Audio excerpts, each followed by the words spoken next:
who better to tell us about European security, building for the long term, than Baroness Cathy Ashton?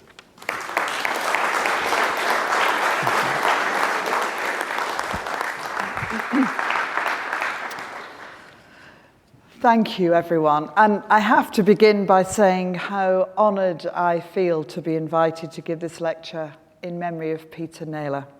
He was a much respected and admired provost of Gresham College, but I wonder what he would have made of me. As many of you know, and from that wonderful introduction, which I might tape because it was so good, my claim to fame, as it were, for being here with you is primarily my work as the first EU High Representative, where I had responsibility for the foreign, security and defence policy of the European Union, which meant working with 28 countries, 3 institutions, thousands of people, including an elected parliament, an appointed commission, and several councils of ministers, 3 of which I chaired. I was also responsible for the links with NATO. I attended all their foreign minister and defence minister meetings and worked with their Secretary General on a regular basis within the constraints that you will understand from knowing Turkey is a member of one and Cyprus the other. I also had to build a foreign policy service from scratch. I designed the logo one wet Tuesday afternoon in my office, create 100 embassies and delegations, and bring diplomats together from every country of the EU and every institution to form the European External Action Service. Not a title I would have chosen if I'd been given the chance. It doesn't run off the tongue easily. But most importantly, my job was to build a consensus on every foreign policy issue that affected the European Union or that the European Union took an interest in. It was, in other words, quite a tall order. And there was a lot of skepticism about what Europe was capable of doing. One of my earliest meetings was in the Kremlin with the Foreign Minister of Russia, Sergei Lavrov, who was clearly unimpressed with the whole idea of an EU common foreign policy. He sat opposite me, his skepticism very clearly marked on his face. But fortunately, I'd been told a joke a few days earlier that sort of summed up where we were, and I decided to deploy it. So just in case you're a bit skeptical too, it goes like this. When I was appointed, Secretary of State Hillary Clinton went to see the president. And she said, "Good news, President Obama. We have the answer to the question long ago asked by Henry Kissinger. Who do I ring? Who do I call when I want to talk to Europe?" "We have someone," she said. "She's just been appointed." "Well, that's great," said President Obama. "Why don't we give her a call?" So Hillary Clinton dials my number, and she gets my answer phone. And I say, "Welcome to Europe. For the French position, press 1. For the German position, press 2. Even Sergei Lavrov laughed. Years later, I'd learned quite a lot. I'd accomplished a few things, like the Iran nuclear deal, which sadly President Trump decided to effectively destroy. And I took away some lessons which I want to share with you in the context of building a new security architecture for Europe. I hope that Peter Naylor would be pleased that one of the themes I want to explore is long-term planning. He played a key role in future planning for the Ministry of Defence. And in a way, it is the overriding question for foreign and defence policy. How do we plan in an ever-changing landscape when crises and challenges appear as if out of nowhere, and when the nature of each differs, along the way, changing the perceptions and understanding of what we need to prepare for in the future. You see, our perceptions and our understandings depend on many things: experience, information, and, in a sense, where you sit. Last week in Warsaw, meeting with old friends and colleagues from Ukraine and from Poland, I was conscious of how different the conflict feels there as opposed to other parts of Europe. Last night I just returned from Greece, where the issues confronting the Mediterranean and the Middle East are much more on the minds of the people there. Sometimes we are forewarned, we're just not forearmed. Other times we seem to be fighting battles from another age. Look at some of the images from Ukraine. I had hoped that we were done with the notion that one country can march into another and, using a distorted version of history and grievance, lay claim to it as their own. But this is happening in 2024 in Europe. Far from the only crisis the world is facing, though for Europe, I would argue it is the crisis that will define our future. In the end, some things will have changed. Will those things be the size and shape of a free Europe, or the responsibilities taken by Russia for its actions? And while our focus needs to remain there, we have the growing conflict in the Middle East, begun in terror a year ago today, that we saw unfolding against unarmed people, many of them young, out for a day of music and fun. The mindless destruction and death moving to an all-consuming war with countless thousands dead, unable to find safety in Gaza, and now spreading to Lebanon, to Iran, with all the risks of a regional war that it could explode in a region already under pressure. A crisis with a solution, a two-state solution, but one that feels far away and at times almost impossible. And a sense now that at the heart of this, as this war explodes and grows, the Palestinian people risk being forgotten as efforts are concentrated beyond, and proxies, including in Yemen, Syria, and Iraq, threaten Israel and its allies with more violence.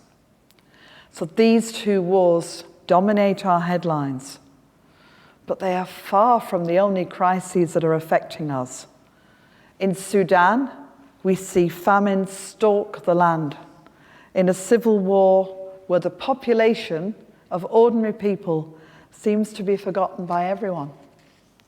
In Haiti, where failed governments and natural disasters have kept people in poverty, gangs now rule, stamping out hope for new leadership. Leadership that was longed for and found in the country of Myanmar, with a growing economy and a deepening democracy stamped on but not stamped out by a military regime. Ongoing violence in the Sahel, disputes that risk flaring out of control all over the world, from the tiny area of the north of Kosovo to the factions of Libya. All of this and much more is happening against a sense in Europe that maybe we are moving from the post-Second World War agreement that collaboration and the rule of international law should be at the center of our approach to foreign policy, working together to solve problems. Moving to an earlier form of politics, where the dominance of the individual nation and the polarization of political thinking makes the pursuit of consensus seem weak. That we are in it to protect ourselves, and to do that, we have to create the outsider, the enemy, on the basis that you're with us or against us. Elections across Europe are demonstrating over and over that against a backdrop of people feeling they have worsening economic opportunity, that they have failed governments, they feel fear, that they lack a narrative to offer a future, that populism is beginning to surge. Simple solutions to difficult questions are attractive.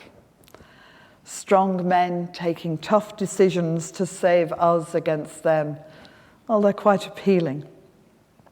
And consensus, compromise, and negotiation, the traditional tools of diplomacy, are being consigned as signs of weakness. So it's against the backdrop of a world shuddering from conflict and challenge that we need to build a security architecture for Europe that will guarantee peace and security for generations. It's a huge challenge, but one that we need to begin. And to do that, we need to draw on the lessons of what we know works, what we know will bring us stability and security to the heart of Europe. And so for tonight, I've just chosen a few elements that make sense to me from the years I've spent in office and the years I've spent beyond. The first is the institutional framework that we need to build and what lies at its core. There's an assumption, I think it's a correct one, that institutions like the European Union, and especially like NATO, form the basis of stability. Part of that is that those organizations came into being from the ashes of a continent that had known terrible war, with the wanton destruction of life, of freedom, and of democracy. The basis for each is what I call deep democracy. It's a phrase that I attributed originally to the needs of those nations, especially during what we call the Arab Spring, who wanted, and I quote a young man in Benghazi, and he said, "Kathy, we want what you've got, democracy as a way of life." The rush to elections as the obvious manifestation of democracy was understandable in those countries. But without all of the interwoven elements that make up democracy, it was unlikely to succeed on its own, unlikely to create a more stable, more free, more democratic nation. You know what these elements are: an independent judiciary, police that work for us, elections monitored for corruption, a free press, a civil society. These allow our democracy to be more deeply rooted. It prevents it being pulled apart, and it corrects mistakes, willful or otherwise. Some of you may remember a spider brooch on the lapel of our most senior judge that became a sort of symbol for such action. The point is, democracy is an ideal to which we strive. It's not perfect yet. It's not complete. And it wobbles about. It does odd things, or things we don't like. It elects people we don't want. But it allows us to keep going in the right direction. So the institutions we need to create security in Europe need to have the legitimacy that comes from being based on the democratic nations that form them and the institutions that serve them. And protecting them matters as well. To make the point, imagine the big institutions like the United Nations, like NATO or the EU, as being like tankers at sea. They're really heavy, very difficult to maneuver, almost impossible to get them to change direction. They carry huge weights, but they keep going whatever happens. Over time, they get rusty. They seem very old-fashioned. They get covered in barnacles, gnawing at them, if that's what barnacles do. I don't really know. But they carry on. They bind their members into at least a semblance of believing in the values, ideas, and ideals that they espouse. And they represent and promote those ideals to the world.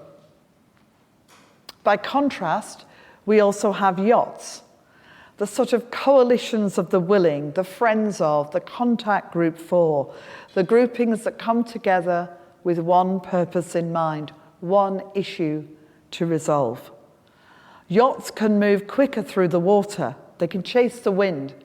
They can get from A to B much more quickly. But they get blown off course. They need to go into port regularly, and they're not on a long journey together.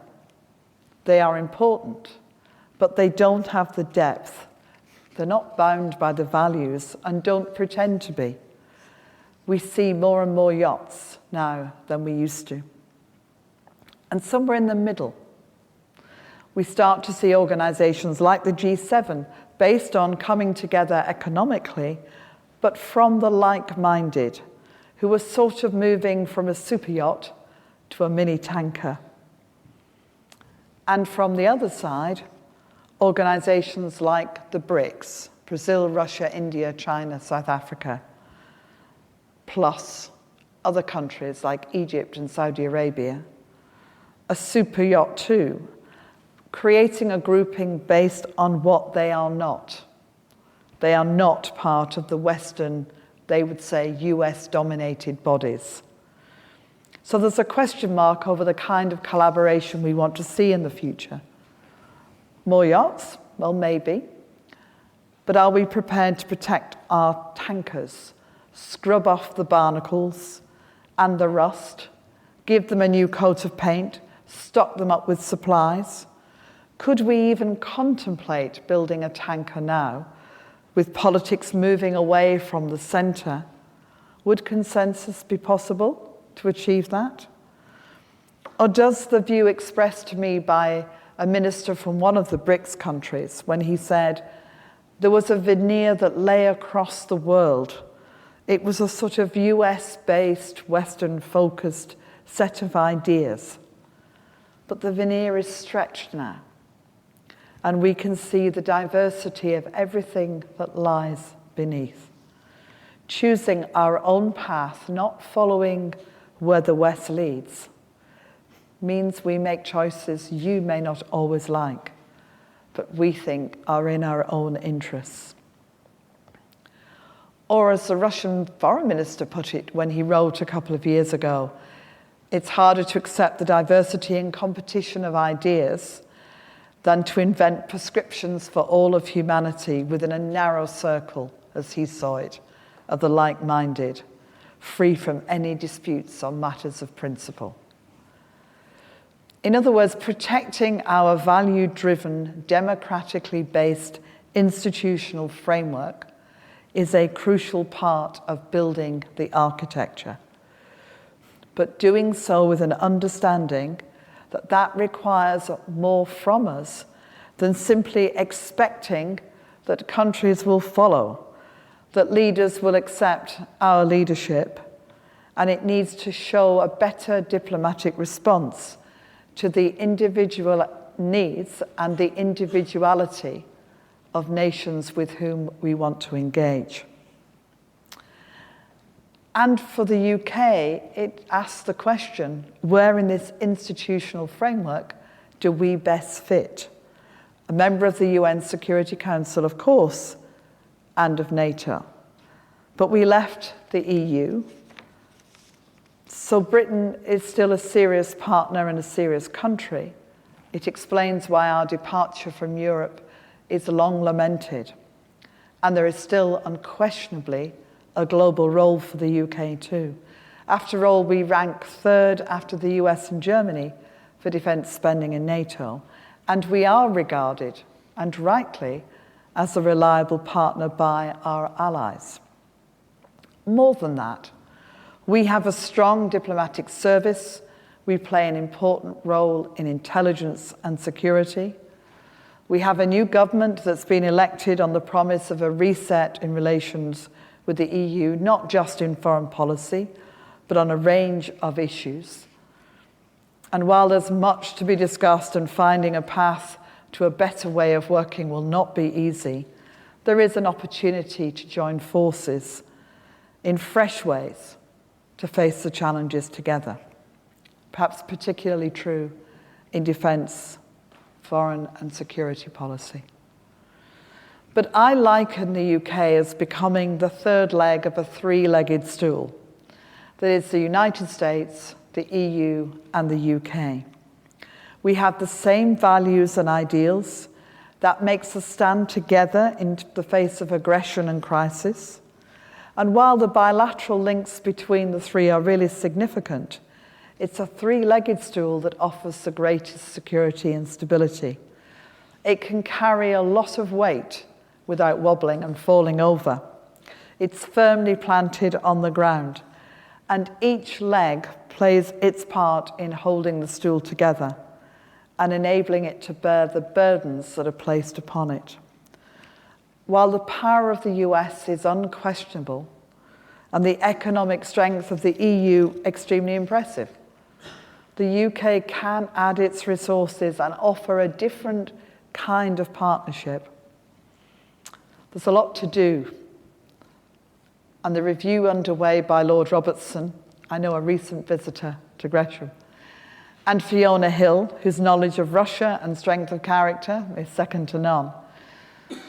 I think we have a vital part to play, one understood by the Defence Secretary John Healey and his team, with the guidance and the advice of the extraordinary talent of our armed services. But will my three-legged stool wobble if in the USA things change under a president seemingly determined to take a different course? It's very hard to say. But solid structures matter, not just to repel and fight aggressors, but to deter those who might even consider the possibility. So after the structure, I moved to what I call defining security. It's a word we use all the time, but we rarely define what we mean.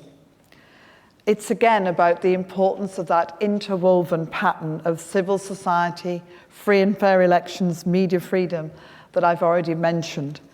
And it's comprehensive in its approach. And that means understanding it in its broadest sense. Our physical borders, our defense systems of people and technology, information, democracy, economic and environmental, energy, sustainable communities. That requires people rooted in those communities. Schools, nurseries, jobs, transport, hospitals. All of this is about security. The first map I put on my wall when I became the High Representative was one showing where Europe got its energy supplies from. And it was obvious way back then that we needed to have a more strategic approach to diversity of supply, to the switching of pipelines, and support for those who are wholly dependent on one supplier. And energy remains and will remain a vital part of the security architecture that Europe needs to build, especially in the context of Ukraine, which has seen its energy infrastructure under massive attack from Russia. Protecting and securing the future energy supplies in the context that climate change is the biggest security challenge the world faces overall, that's going to be a vital part of the equation. And that means greater collaboration, diversity, connections, backup supplies, finding ways to protect infrastructure from attack, both physical and cyber, not being dependent on any one supplier, bringing greater opportunity and interdependence in Europe, being able to negotiate supply and price, removing the hostages to fortune. So in any European architecture, energy supply and energy security will be a vital component. It's true as well with information. Occasionally, I have the good fortune to meet with people working at the cutting edge of AI who explain something of the future. I feel I'm just peeking through a curtain into somewhere I vaguely recognize, but feels very different. And they will often say to me that we fail to value the most important information, which is, of course, about ourselves, which we give away for free, allowing it to be used often without a thought. Artificial intelligence will revolutionize the world we know in ways I cannot even imagine. It will solve problems, it will create opportunities, and potentially it will be used to distort reality. If we are to build a security architecture, that's got to be part of what we consider, equipping everyone to understand the truth, or at least to know how to find it. It's going to be part of that.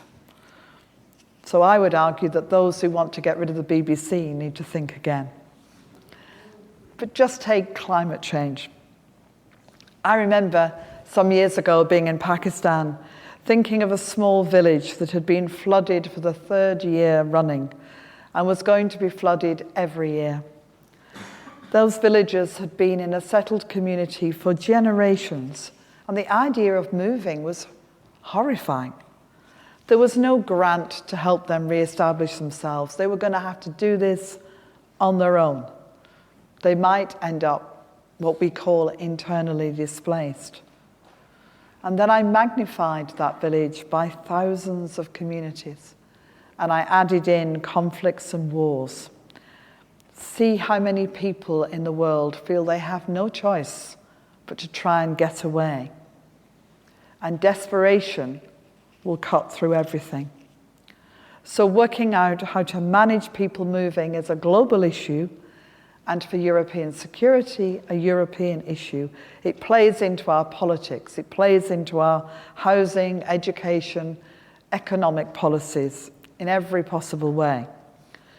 But it means too that we have to look beyond the horizon and identify the problems that are coming to us, as well as those that are already here.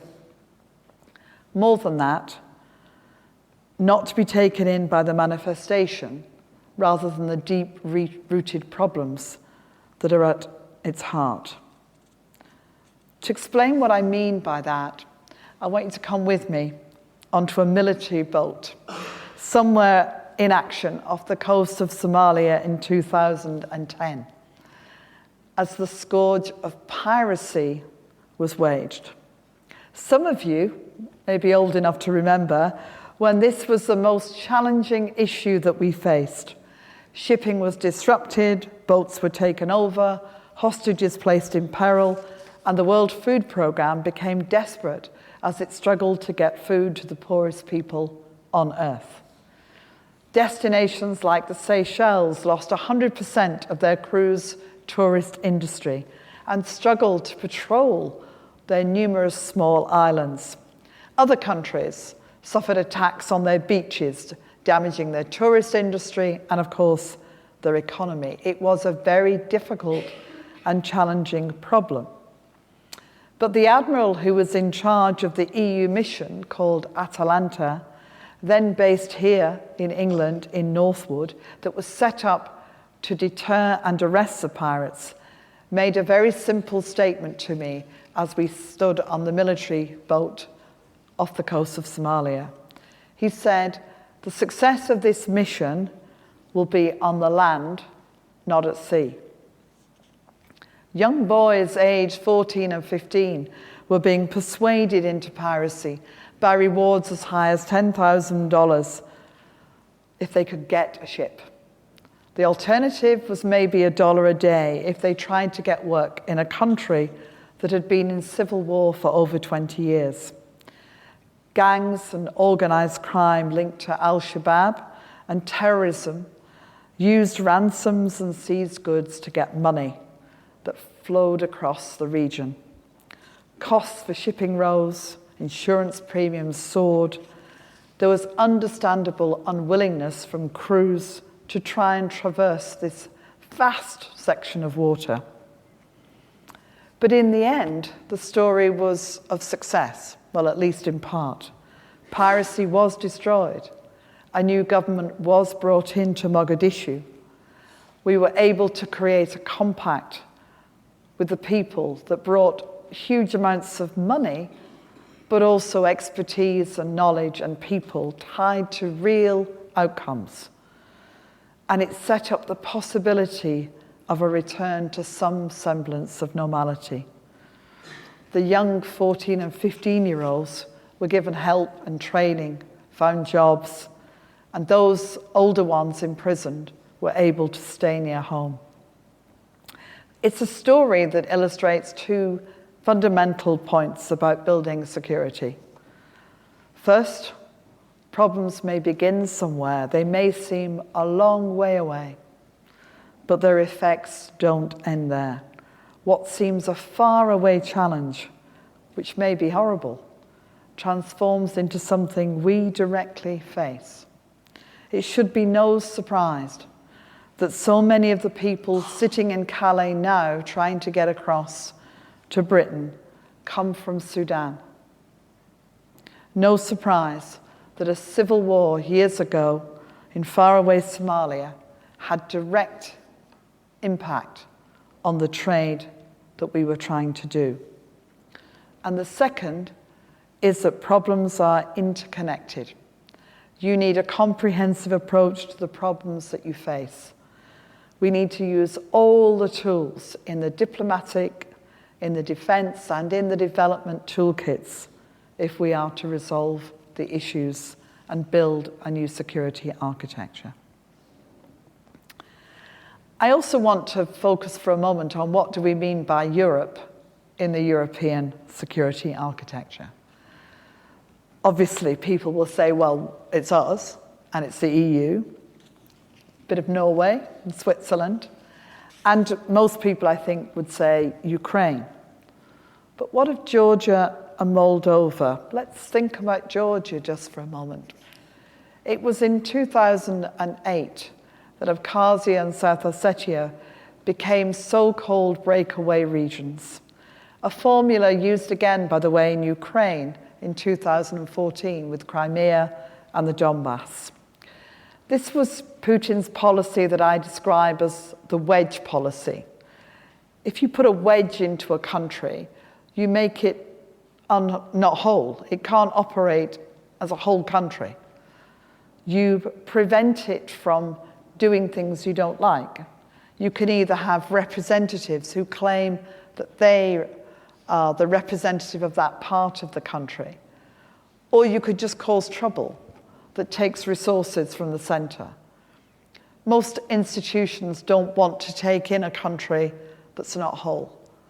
The EU took in Cyprus before the problems in Cyprus were ever resolved, and it was a lesson well learnt. They won't do that again. So how do you deal with a country where there is a wedge? It's a bargaining chip in a sense, useful to stop the things that you don't want. And a tactic that I always thought was actually relatively cheap, because once the wedge is created, there is no war, there isn't often much trouble, it simply exists. And in Georgia, the manifestation of the problem was that I would get a text every now and then to say the barbed wire had moved a few inches, that it would move back, that it would move again. And that kept everybody guessing and wondering what would happen next. But Georgia's had some very pro-European governments and some that are much less so. It's hard sometimes with countries around what we think of as the kind of traditional European nations. It's hard to know where countries will go, what kind of governments they will elect, especially going back to my point about information and knowledge and the ability to use information to make changes, to alter people's perceptions of the reality. Do we exclude this conflict in Georgia? Do we say that because it's not even frozen, it's just cold?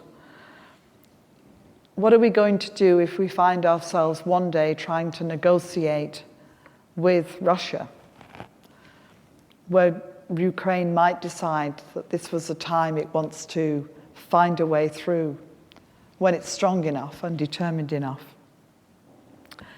I suppose what I'm saying is that borders may sometimes feel very fixed to us. Living on an island, I suppose it has that advantage.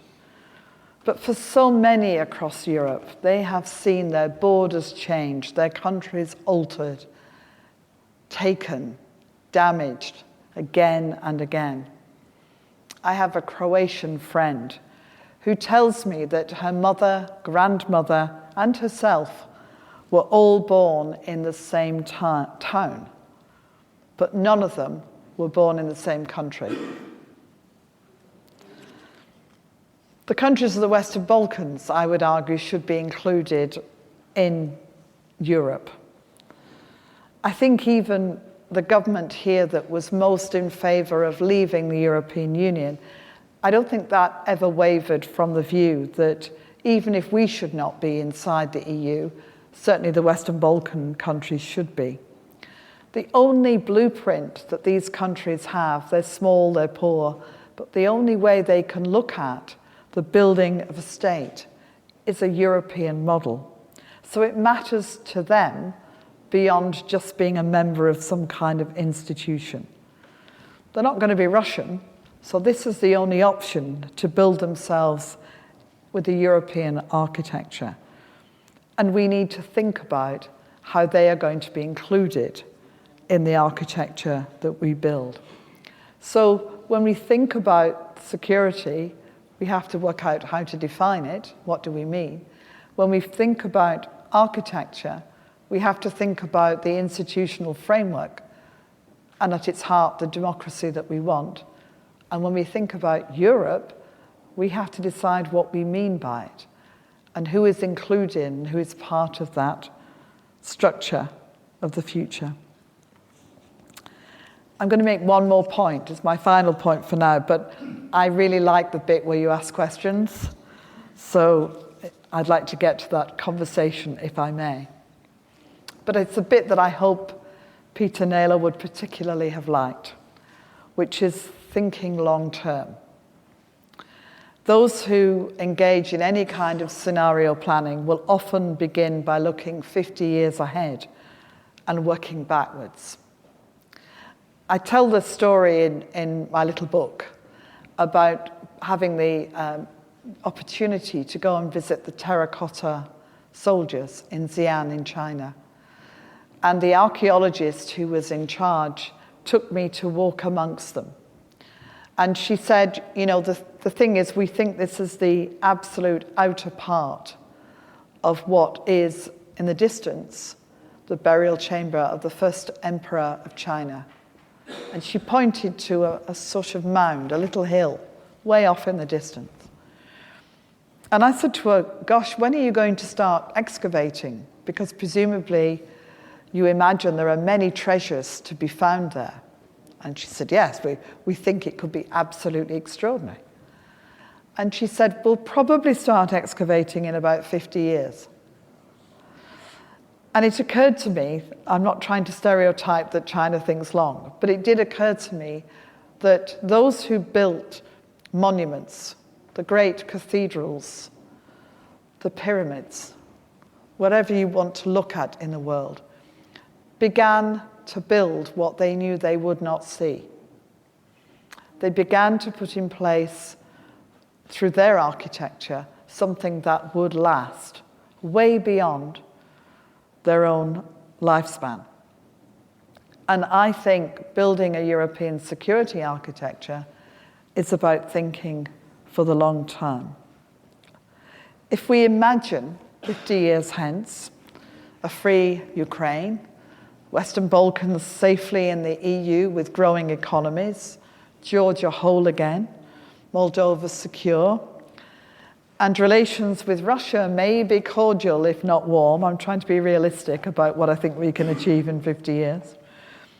And a thriving Europe, still closely linked to the USA, but maybe more, in a sense, taking control of its own destiny and certainly its own defence. Well, how have we got there? And I suppose the answer is step by step. We need a clear vision that this is where we're trying to go. It's a jigsaw puzzle of many pieces that need to be put together painstakingly and bit by bit. Most of all, we need that long-term perspective. Problems rarely come out of nowhere. They bubble up based on fragility, history, disasters, unresolved challenges. I can recall the first time I brought the prime ministers of Serbia and Kosovo together. I remember them explaining to me the importance of the Battle of Kosovo in understanding their animosity, their history, their hatred. I very naively said, well, when did the battle happen? 1389, they said. It could have been yesterday. We need to look at the world as it is and understand what's changing, understand how borders are moving, what the problems are that are arising, or try and see them before they do, and think long-term about how we solve them. Because it's just not enough to spend 6 months or 2 years working on a crisis. We need to stay there for decades. Decades. If we're going to have a chance of finding a solution. And we need to anticipate what the problems will be, of which, as I've mentioned, climate change is the biggest of all. Mitigating what is now inevitable, as well as solving what we can. Investing resources in this is a good investment. You often hear that people don't believe in international aid or development money as a good use of resources. Often they think we spend much more than we do and that it could be used better at home. But it's so important to prevent problems growing, moving, engulfing more and requiring bigger responses. Aid money is nothing compared to the cost of a full-scale conflict, not least in terms of human life. So long-term thinking and planning, vital. But my point about problems coming out of nowhere sort of begs the question, did we not see Russia's invasion of Ukraine coming? And I always answer the same way. We saw bits of it. We saw the wedge into Donbass, the taking of Crimea, opportunistic against the backdrop of the demonstrations in Maidan, the weakness of President Yanukovych, who was then the president of Ukraine, the chaos that created circumstances to be exploited. Perhaps what we didn't do was trying to invest in solving the early parts of the crisis, invest in helping Ukraine to be as strong as possible. So getting this architecture built, making sure it's really strong, never has it been more important than to start now. Thank you.